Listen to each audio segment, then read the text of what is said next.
मुबारक हो, हमारे मोदी जी सुरक्षित वापस आ गए। मोदी जी मेरी तरफ से आपको बहुत बहुत मुबारक हो। आपको आपकी जान कि आप सुरक्षित वापस आ गए। आप खुद सोचिए कि जब मोदी जी होकर ऐसा बात बोल रहे हैं, जब हमारे पीएम होकर ऐसा बात बोल रहे हैं कि थैंक यू, मैं घर वापस सुरक्षित वापस आ गया, मैं एयरपोर्ट तक सुरक्षित वापस आ गया, तो ये कितने शर्म की बात है। जिनके हाथ में पूरे देश की सुरक्षा है, जिनके हाथ में सारे देश के हर एक नागरिक की जिम्मेवारी है, वो कहते हैं कि मैं सुरक्षित वापस आ गया, मैं जिंदा वापस आ गया। कितने शर्म की बात है मोदी जी। अब किस तरह से सुर्खियों में आया जाए, तो इसके लिए उन्होंने लगाया कि मैं सुरक्षित वापस आ गया। किससे डरे मोदी जी? किसानों से। मोदी जी की तरह उन्होंने रास्ते में कील नहीं ठोकवाई थी, आंसू गैस की बौछार नहीं करवाई थी, पानी नहीं छिड़वाया था। बहुत कुछ ऐसे जो मोदी जी ने हथकंडे अपनाए थे, उन्होंने ऐसा कुछ भी नहीं किया। ना वहाँ पे कुछ हमला हुआ, ना कोई धक्का मुक्की हुई, ना कोई बदसलूकी की गई। इसके बावजूद मोदी जी कहते हैं कि मैं सुरक्षित वापस आ गया। कितने शर्म की बात है। तो मैं तो इसीलिए बोल रही हूँ, बधाई हो मोदी जी, नया जन्म मिल गया आपको। बाप रे, आप तो मोदी जी तो किसी से डरते नहीं। वो तो लाल आंख दिखाते तो चाइना अपना बॉर्डर छोड़ करके चला जाता है, पाकिस्तान के जो घुसपैठिए लोग हैं वो भाग जाते हैं। मोदी जी डरते नहीं। चाइना और पाकिस्तान ये सबका यार तो बात छोड़ ही दीजिए आप। वो तो अपने देश में डर के रहते हैं, मतलब वो मासूम किसानों से भी डर रहे हैं। तो दूसरे, अब तो देखिए, तो मुझे लग रहा है कि दूसरे देश को बढ़ावा दे रहे हैं ये, कि मैं तो अपने देश के किसानों से ही डर गया। तो पता नहीं, सोचिए आप, दूसरे देश का मन कितना बढ़ जाएगा। हमारे जो पड़ोसी देश वाले हैं उनका मन कितना बढ़ जाएगा कि वहां का पीएम तो अपने कुछ चंद किसानों से डर गया। तो फिर अब तो हमारा सीना 56 इंच का सीना हो गया। तो ये बिल्कुल बढ़ावा ही देना हुआ ना। एक वादा बताइए, रोजगार का, सुरक्षा का, कोरोना में लोगों की जान बचाने का, लोगों को मुआवजा देने का, सुरक्षित करने का, स्वास्थ्य सुविधाएं, कुछ भी उन्होंने पूरा किया। जब भी उन्हें इलेक्शन का टाइम आता है तो कितने सारे वादे करते हैं। वादे करने के बाद फिर बस अगर चुनाव जीत गए तो उसके बाद उनका यही रहता है, मोर को खाना देना, कूड़ा चुनते वक्त फोटो क्लिक करवाना, प्लेन में बैठ के फोटो क्लिक करवाना। इसके अलावा उनका क्या रह जाता है? बस यही करते हैं वो। और नहीं तो ये बस एक दकियानुसी बातें करते हैं कि मेरी जान सुरक्षित नहीं है, मैं बच के आ गया, मैं देश के लिए 18-18 घंटे काम करते हैं। आप बोल रही हैं कि फोटो खिंचवाते हैं। हाँ, फोटो शूट में तो टाइम लगता होगा ना, कपड़े चेंज करना होता है, हर एक 5 मिनट में कपड़े चेंज करवाते हैं, बाल झड़वाते हैं, पार्लर वाले को बुलाया जाता है, बहुत कुछ होता है। तो बिल्कुल ऑब्वियसली वो 18 घंटे तो काम कर ही रहे होंगे हमारे जनता के पैसे बर्बाद करने में। 18 घंटे के मुझे तो लगता है उससे भी ज्यादा लगता होगा, क्योंकि उनका एक फोटो शूट देखिए, जब वो बनारस गए थे, मतलब एक दिन में वो 7 कपड़े चेंज किए थे। तो उसमें तो बिल्कुल टाइम लगेगा ही ना। तो बिल्कुल काम तो कर ही रहे हैं वो। प्लेन में भी बैठते तो फोटोग्राफर साथ में होता है, वहाँ पे भी न्यूज़पेपर जब पढ़ते हैं तो बिल्कुल मतलब उसके साथ भी वो भी फोटो क्लिक किया जाता है। तो यही तो हमारे देश की जनता के लिए वो काम कर रहे हैं। वो फोटो क्लिक इसलिए करवाते हैं कि ताकि उनसे लोग, खासकर युवा पीढ़ी, कुछ सीखे कि किस तरीके से काम करके लोगों को मतलब मोटिवेट करने के लिए फोटो खिंचवाते हैं। आप बोल रहे हैं कि फोटो खिंचवा, युवा पीढ़ी ये सीखे कि बस पकौड़े बेचो और सेल्फी लो, फोटो खिंचवाओ। हमारे देश की भविष्य मुझे लगता है कुल मिला के अब मोदी जी के कारण मिल चुकी है। क्योंकि कहाँ है रोजगार, कहाँ है लोगों के पास पैसे? नोटबंदी किए थे कि काला धन वापस आएगा, कहाँ आया? कोई काला धन वापस आया नहीं, बस जेबें भरी दो लोगों की, अडानी और अंबानी। लोग तो बोलते हैं कि वो किसान थोड़ी ना थे, वो तो खालिस्तानी और पाकिस्तानी थे। उनके बोलने से क्या हो जाता? तब तो फिर हम ये भी बोल देंगे कि मोदी जी हिंदुस्तान में नहीं थे, मोदी जी तो पाकिस्तान चले गए थे। तो फिर ये भी कुछ भी बोला जा सकता है ना। बोलने को तो कुछ भी बोल सकते हैं, ये भी बोल सकते हैं कि मोदी जी घूमते घूमते चले गए, ध्यान नहीं रहा उनको, फोटो शूट करवाते करवाते, और वो निकल ली है पाकिस्तान। अब तो बोलने को कुछ भी बोला जा सकता है, पर ऐसा कुछ भी नहीं हुआ। मोदी जी को एक खरोच तक नहीं आई, कुछ भी वहां पे नहीं हुआ, कोई हंगामा नहीं हुआ। अगर कुछ ऐसे असामाजिक तत्व होते जो मोदी जी को नुकसान पहुंचाना चाहते तो कुछ ना कुछ हुआ रहता, लेकिन ऐसा कुछ भी नहीं हुआ। वो सुरक्षित वापस चले गए जहां उन्हें जाना था। तो फिर क्यों आरोप लगाया जा रहा है? साफ तौर पे मतलब दिख रहा है ये कि ये मोदी जी पब्लिसिटी पाने के लिए, लोगों के बीच रहने के लिए, सुर्खियों बटोरने के लिए इतने गलत बात बोल रहे, इतने गंदी हरकत कर रहे हैं। अब हमारे भारत के नागरिक जो हैं वो सुरक्षित नहीं है। मैं इसलिए ऐसा बोल रहा हूं क्योंकि जब हमारे प्रधानमंत्री श्री नरेंद्र मोदी जी सुरक्षित नहीं है, अपने आप को असुरक्षित महसूस कर रहे हैं, और वो भी ऐसे वक्त में जब चुनाव है। और कल वो, जैसे कि आपको पता होगा कि पंजाब में रैली को संबोधित करने गए हुए थे, मगर वहाँ पे किसानों के द्वारा उनको रोका गया, उनके काफिले को रोका गया और 15-20 मिनट तक काफ़ी जाम में फंसे रहे। और जब वो वहाँ से सुरक्षित लौटे एयरपोर्ट के लिए, एयरपोर्ट पे जब पहुँचे तो उन्होंने पंजाब के जो अधिकारी थे उनको बोला कि जाकर के अपने सीएम को थैंक्स बोलना मेरा। इस मुद्दे पे बात करने के लिए कि आखिरकार देश की सुरक्षा किसके हाथों में है और खुद प्रधानमंत्री असुरक्षित महसूस कर रहे हैं, तो इस पे बात करने के लिए हमारे साथ में जाप की नेत्री हैं सुप्रिया खेमका जी। हम इनसे बात करेंगे। मैडम, हमारे पीएम मोदी कल सुरक्षित वापस आ गए, क्या दुआ करती हैं उनकी? मुबारक हो, हमारे मोदी जी सुरक्षित वापस आ गए। मोदी जी मेरी तरफ से आपको बहुत बहुत मुबारक हो। आपको आपकी जान कि आप सुरक्षित वापस आ गए। हमारे देश के पीएम हमारे देश के पीएम है भाई, और वो बोल रहे हैं कि हम सुरक्षित वापस आ गए। आखिरकार ऐसा क्या हुआ था कि उनकी सुरक्षा में ऐसी क्या सेंध लग गई कि आखिरकार उनको राज्य सरकार की सुरक्षा ले, उनकी खुद की सुरक्षा बहुत टाइट होती है। आप खुद सोचिए कि जब मोदी जी होकर ऐसा बात बोल रहे हैं, जब हमारे पीएम होकर ऐसा बात बोल रहे हैं कि थैंक यू, मैं घर वापस सुरक्षित वापस आ गया, मैं एयरपोर्ट तक सुरक्षित वापस आ गया, तो ये कितने शर्म की बात है। जिनके हाथ में पूरे देश की सुरक्षा है, जिनके हाथ में सारे देश के हर एक नागरिक की जिम्मेवारी है, वो कहते हैं कि मैं सुरक्षित वापस आ गया, मैं जिंदा वापस आ गया। कितने शर्म की बात है।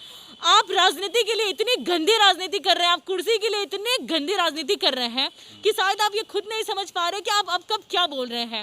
मतलब वहाँ भीड़ इकट्ठा नहीं हुई, तो पहले ये बताया गया कि मौसम खराब है जिसके कारण भीड़ इकट्ठा नहीं हुई। फिर भी मोदी जी अच्छे से सुर्खियों में नहीं आए, तो उन्होंने दिमाग लगाया कि अब किस तरह से सुर्खियों में आया जाए। तो इसके लिए उन्होंने लगाया कि मैं सुरक्षित वापस आ गया। किससे डरे मोदी जी? किसानों से। किसानों से डर कर आप सोचिए मोदी जी सुरक्षित वापस आ हो गए। सकता है कि किसान उन पे अटैक कर देते, ये हुआ तो हो सकता है दिल्ली में जो धरना प्रदर्शन कर रहे थे किसान, उसका बदला लेने के लिए किसान फिर से रोकने की कोशिश कर रहे हैं। जी नहीं, मुझे लगता है कि आपका वसीम जी यहाँ पे बोलना बिल्कुल गलत है, क्योंकि मोदी जी की तरह उन्होंने रास्ते में कील नहीं ठोकवाई थी, आंसू गैस की बौछार नहीं करवाई थी, पानी नहीं छिड़वाया था। बहुत कुछ ऐसे जो मोदी जी ने हथकंडे अपनाए थे, उन्होंने ऐसा कुछ भी नहीं किया। ना वहाँ पे कुछ हमला हुआ, ना कोई धक्का मुक्की हुई, ना कोई बदसलूकी की गई। इसके बावजूद मोदी जी कहते हैं कि मैं सुरक्षित वापस आ गया।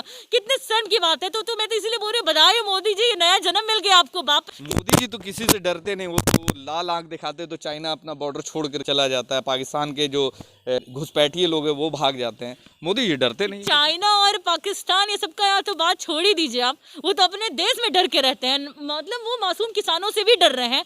तो दूसरे, अब तो ये तो मुझे लग रहा है कि दूसरे देश को बढ़ावा दे रहे हैं ये, कि मैं तो अपने देश के किसानों से ही डर गया। तो पता नहीं, सोचिए आप, दूसरे देश का मन कितना बढ़ जाएगा। हमारे जो पड़ोसी देश वाले हैं उनका मन कितना बढ़ जाएगा कि वहाँ का पीएम तो अपने कुछ चंद किसानों से डर गया। तो फिर अब तो हमारा सीना तो 56 इंच का सीना हो गया।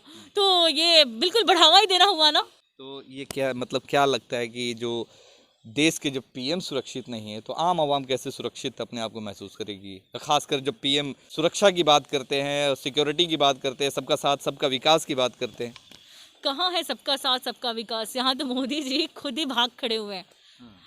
जब सुरक्षा की बात करें तो वो जो खुद सुरक्षित महसूस नहीं कर रहे हैं लोगों के बीच अपने आप को, जो भारत में ही वो सुरक्षित नहीं है, क्योंकि उन्हें पता है ना कि जितने उन्होंने वादे किए थे उसमें से कोई वादा उन्होंने पूरा नहीं किया।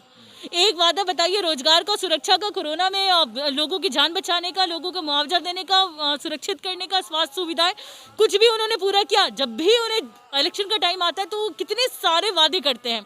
वादे करने के बाद फिर बस अगर चुनाव जीत गए तो उसके बाद उनका यही रहता है, मोर को खाना देना, कूड़ा चुनते वक्त फोटो क्लिक करवाना, प्लेन में बैठ के फोटो क्लिक करवाना। इसके अलावा उनका क्या रह जाता है? बस यही करते हैं वो। और नहीं तो ये बस एक ढक्यानुसी बातें करते हैं कि मेरी जान सुरक्षित नहीं है, मैं बच के आ गया, मैं जिंदा देश के लिए 18-18 घंटे काम करते हैं, आप बोल रही हैं कि फोटो खिंचवाते हैं। हाँ, फोटो शूट में तो टाइम लगता होगा ना, कपड़े चेंज करना होता है, हर एक 5 मिनट में कपड़े चेंज करवाते हैं, बाल झड़वाते हैं, पार्लर वाले को बुलाया जाता है, बहुत कुछ होता है। तो बिल्कुल ऑब्वियसली वो 18 घंटे तो काम कर ही रहे होंगे हमारे जनता के पैसे बर्बाद करने में। 18 घंटे के मुझे तो लगता है उससे भी ज़्यादा लगता होगा, क्योंकि उनका एक फोटो शूट देखिए जब वो बनारस गए थे, मतलब एक दिन में वो 7 कपड़े चेंज किए थे। तो उसमें तो बिल्कुल टाइम लगेगा ही ना भाई। हमारे आम जनता का पैसा है तो अच्छे से यूज़ तो करेंगे ही, तो बिल्कुल काम तो कर ही रहे हैं वो। प्लेन में भी बैठते तो फोटोग्राफर साथ में होता है, वहाँ पे भी न्यूज़पेपर जब पढ़ते हैं तो बिल्कुल मतलब उसके साथ भी वो भी फोटो क्लिक किया जाता है। तो यही तो हमारे देश की जनता के लिए वो काम कर रहे हैं। वो फोटो क्लिक इसलिए करवाते हैं कि ताकि उनसे लोग, खासकर युवा पीढ़ी, कुछ सीखे कि किस तरीके से काम करके लोगों को मतलब मोटिवेट करने के लिए फोटो खिंचवाते हैं। आप बोल रहे हैं कि फोटो युवा पीढ़ी ये सीखे कि बस पकौड़े बेचो और सेल्फी लो, फोटो खिंचवाओ। हमारे देश की भविष्य मुझे लगता है कुल मिला के अब मोदी जी के कारण बिल्कुल भाड़ में जा चुकी है, क्योंकि कहाँ है रोजगार? कहाँ है लोगों के पास पैसे? नोटबंदी किए थे कि काला धन वापस आएगा, कहाँ आया? कोई काला धन वापस आया? नहीं, बस जेबें भरी दो लोगों की, अडानी और अंबानी, दो लोगों की जेबें भरी। इसके अलावा किसके पास? आप बता दीजिए। नहीं, हाँ मतलब नोटबंदी से मुझे फायदा हुआ है। आप लोग इतने लोगों के कांटेक्ट में रहते हैं, कोई ऐसा एक इंसान बता दीजिए जो आपको बताया हो कि नहीं मुझे नोटबंदी से फायदा हुआ या लॉकडाउन से मुझे फायदा हुआ। लॉकडाउन कर देते, जब चुनाव होता है तो लॉकडाउन नहीं होता है। अच्छा, विपक्षी दल ये भी बता रहे हैं कि रैली में शायद 70,000 कुर्सियां लगाई थी, वहाँ पे मात्र 700 लोग हैं। ये अपोजिशन वाले कांग्रेस के लोग और वहाँ के जो सीएम बता रहे हैं, तो इसमें भी कुछ सच्चाई है कि क्या है? जी, मैंने भी फोटो में देखा है कि वह भीड़ इकट्ठा नहीं हो पाई। जो भीड़ इकट्ठा नहीं हो पाई तो फिर भी मोदी जी तो मोदी जी है हमारे साथ, तो के पास दिमाग बहुत ज़्यादा है। कैसे सुर्खियों में रहना, उनके पास ये दिमाग बहुत ज़्यादा है। तो उन्होंने एक नया पैतरा अपनाया, हेलीकॉप्टर से नहीं जाके रोड से जाने का। उसके बाद क्योंकि भीड़ इकट्ठा नहीं हुई थी तो भीड़ सुर्खियों में तो रहना था उन्हें, तो सुर्खियों में रह गया कि मेरी जान बच गई, मुझे मारने की साजिश। और साफ तौर पे कह रहे कांग्रेस वाले, अरे कैसे? अगर आपको एक खरोच भी आई, आपके साथ कोई बदसलूकी किया गया, आपके साथ कुछ भी ऐसा नहीं किया, ना हमला हुआ ना धक्का मुक्की हुआ, कुछ भी नहीं। और इतनी बड़ी बात उन्होंने कह दी कि मेरी जान वापस। उन्हें तो गर्व करने चाहिए थी कि मैं हेलीकॉप्टर से नहीं जाके मैं रोड से भी गया, मैं वहां भी सुरक्षित था। अरे वो किसान उनसे मिलने आए होंगे। अब भाई हमारे मोदी जी है, किसमें भी है कि हमारे प्रधानमंत्री है, कौन नहीं चाहेगा कि वो जाके मिले? हो सकता है कि वेलकम करने के लिए भी जी खड़े। बिल्कुल वेलकम करने के लिए आए थे मोदी जी। वो आपने तो बात को ही पलट के रख दिया। मतलब इतनी गंदी राजनीति कर रहे हैं आप, सत्ता में आने के लिए इतना गंदा राजनीति कर रहे हैं कि कुछ भी आप बोल देते हैं। किसान, मासूम किसानों पे अब इतना गंदा आरोप लगा दिए हैं कि मोदी मतलब ये हमला करने वाले थे, उनकी जान बच गई। मोदी जी उनके लोग तो बोलते हैं कि वो किसान थोड़ी ना थे, वो तो खालिस्तानी और पाकिस्तानी थे। उनके बोलने से क्या हो जाता? तब तो फिर हम ये भी बोल देंगे कि मोदी जी हिंदुस्तान में नहीं थे, मोदी जी तो पाकिस्तान चले गए थे। तो फिर ये भी कुछ भी बोला जा सकता है ना, बोलने को तो कुछ भी बोल सकते हैं। ये भी बोल सकते हैं कि मोदी जी घूमते घूमते चले गए, ध्यान नहीं रहा उनको, फोटो शूट करवाते करवाते और वो निकल लिए पाकिस्तान। अब तो बोलने को कुछ भी बोला जा सकता है, पर ऐसा कुछ भी नहीं हुआ। मोदी जी को एक खरोच तक नहीं आई, कुछ भी वहां पे नहीं हुआ, कोई हंगामा नहीं हुआ। अगर कुछ ऐसे असामाजिक तत्व होते जो मोदी जी को नुकसान पहुंचाना चाहते तो कुछ ना कुछ हुआ रहता, लेकिन ऐसा कुछ भी नहीं हुआ। वो सुरक्षित वापस चले गए जहां उन्हें जाना था। तो फिर क्यों आरोप लगाया जा रहा है? साफ तौर पे मतलब दिख रहा है ये कि ये मोदी जी पब्लिसिटी पाने के लिए, लोगों के बीच रहने के लिए, सुर्खियों बटोरने के लिए इतने गलत बात बोल रहे, इतने गंदी हरकत कर रहे हैं। शर्म आनी चाहिए। आप प्रधानमंत्री हैं, आपको देख के लोग बहुत फॉलो करते हैं, युवा पीढ़ी आपसे कुछ सीखती है, कम से कम ये सब मत फैलाएं आप। चलिए, हमारे साथ में सुप्रिया खेमका थी, जाप की नेत्री हैं, और जिन्होंने बताया या फिर वो किसान थे, आपसे हो सकता है कि मिलने की कोशिश में हो, मगर आपने उन पर आरोप लगा दिया कि हो सकता है कि उनसे उनकी जान को खतरा हो। तो ये सारी बातें हैं। अब देखना होगा कि जब प्रधानमंत्री सुरक्षित नहीं है तो हमारे देश की सुरक्षा का क्या हाल होने वाला है। अगर खासकर भारत की सुरक्षा की बात करें तो राम भरोसे है। तो देखना होगा आगे चलकर क्या होता है। तो वीडियो कैसा लगा जरूर बताएं। हमारे चैनल को सब्सक्राइब नहीं किया तो सब्सक्राइब कर लें, हमारे फेसबुक पेज को फॉलो करें, लाइक करें, शेयर जरूर करें। तब तक के लिए जय हिंद, जय भारत।